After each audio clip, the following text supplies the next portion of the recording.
The NeverTrumper Bruce Bartlett thinks that the GOP, the Republican Party, represents the stupidest people in the country, and the Democratic Party represents the smart people, the upper half of the IQ distribution, and the GOP represents the lower half.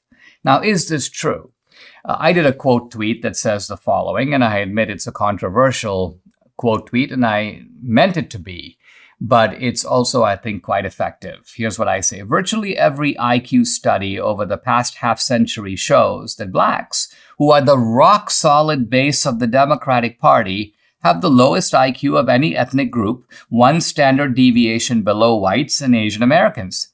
How is this compatible with your thesis?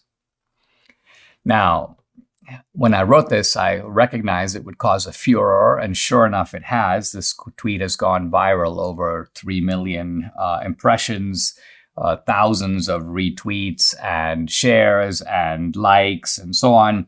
And Bruce Bartlett, I think, recognizing the power of the tweet, because let's think about it. What I'm saying is that if you give IQ tests to different groups, there's one group that consistently scores the lowest, and that group is solidly Democratic. So how does this square with your claim that the GOP represents the dumbest people? So what does Bruce Bartlett do? He comes back with the call of, well, you predicted it, racist. So in other words, he doesn't challenge my data. He knows it's lethal to his claim. So he switches grounds as if to say the IQ tests are racist. Well, here's Bartlett. Generally speaking, people who believe that black people are inherently stupid or inferior to white people are considered racist in our society. Notice how he's actually shifted gears here, because as I reply, and this is my reply, you're the one who invoked IQ tests to show the GOP is made up of stupid people. Now you repudiate those same tests when they completely undermine your thesis on the ground that their conclusions are racist. So is IQ a reliable measure of intelligence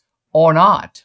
Remember, in my claim about IQ, I'm just reporting what these IQ tests say. I recognize, of course, that there is a legitimate debate over what these IQ numbers mean. In fact, I've written fairly extensively myself, not recently, but in past years, about this debate.